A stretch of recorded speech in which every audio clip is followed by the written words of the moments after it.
انا انزلناه فی لیلۃ القدر وما ادراک ما لیلۃ القدر. پوچھنے والوں نے پوچھ بیٹھا کہ لیلۃ القدر کیا ہے؟ لیلۃ القدر کیا ہے؟ اللہ کے جانب سے ارشاد ہوا لیلۃ القدر خیر من الف شہر.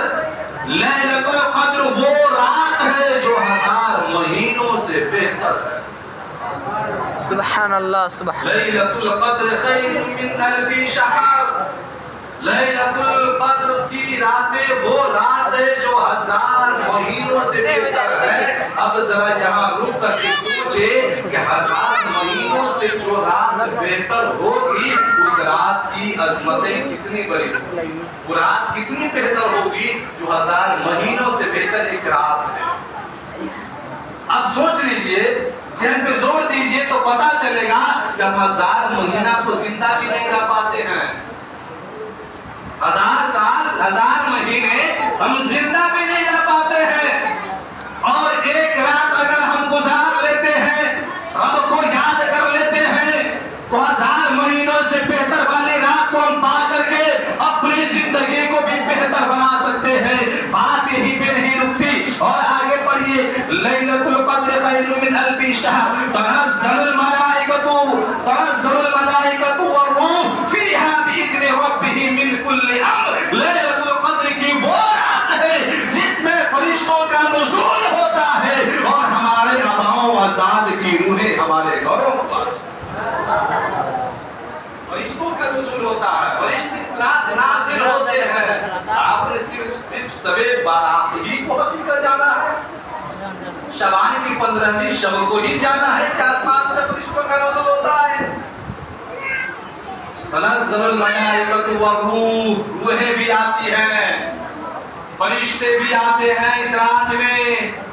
اور جو اللہ کو یاد کرتا ہے اس رات میں, وہ آباؤ اجداد کی روحیں بھی اس انسان کو دعائیں دیتی ہیں.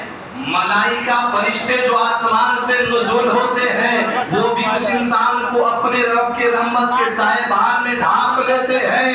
یہاں تک کہ کل عمر حتی مطلع الفجر, یہاں تک کہ فجر طلوع ہو جاتی ہے. پتہ کیا چلا کہ شب قدر کی راتوں میں فرشتوں کا نزول ہوتا ہے, روحیں آتی ہیں, رب کے حکم سے آتی ہیں, اور آتی ہے تو یوں ہی چلی نہیں جاتی ہے, آتی ہے دیکھ کر کے واپس نہیں جاتی ہے, بلکہ اس وقت تک رہتی ہے جب تک کہ فجر کی سفیدی نمودار نہیں ہو جاتی ہے, جب تک کہ صبح صادق طلوع نہیں ہو جاتی ہے, جب تک کہ فجر کا وقت شروع نہیں ہوتا ہے, جب تک فجر کا وقت شروع نہیں ہوتا ہے, تب تک کہ روحیں بھی رہتی ہیں, رب کے فرشتے بھی رہتے ہیں. اور جو انسان رب کی بندگی کرتا ہے اس کے ہاتھ میں وہ فرشتے, وہ روحیں فجر تک کے لیے دعائیں مغفرت کرتی رہتی ہے, اس کی بخشش کی دعائیں کرتی رہتی ہے. سبحان اللہ. ہمیں چاہیے آج کی رات گوانے کو نہیں, کھا پی کر کے سونے کو نہیں. اگر شب برات کی حقیقت کو آپ نے جان لیا ہے کہ وہ رات بڑی برکتوں کی حامل ہے, تو یہ رات بھی بڑی برکتوں کی حامل ہے. دو خصوصیت ہے, ایک خصوصیت یہ کہ اسی رات میں قرآن کا نزول ہوا, اور دوسری بات یہ کہ رات 1000 مہینوں سے بہتر ایک رات شب قدر کی رات ہے. تو جو انسان اس رات کو بہتر بنا لے گا وہ انسان اپنے آپ کو رب کے نظر میں بہتر ہو جائے گا. آج مل کر دعا پڑھے, استغفر اللہ ربی من کل ذنب وتوب الیہ وآخر دعوانا الحمدللہ رب العالمین. اب باتیں ختم ہو گئی ہیں, سلام پڑھیں گے. سلام کے بعد ترتیب بار جتنے بھی لوگ ہیں, حافظ جی آپ کے سامنے موجود ہیں, جو بھی ہو آپ سے جتنا بھی ہو آپ ملیں, یا اپنا انعام ہی دینے میں ختم کر دیا ہے, بچا کے بھی رکھے ہیں ملنے کے لیے. یہ تو آپ لوگوں کو ڈیپینڈ کرتا ہے نا, یہ تو آپ لوگوں کے اوپر ڈیپینڈ کرتا ہے, لیکن بہتر ہے, بہتر ہے, اچھا ہے, کچھ جتنا بھی ہو, جتنا سے بھی ہو آپ ملے.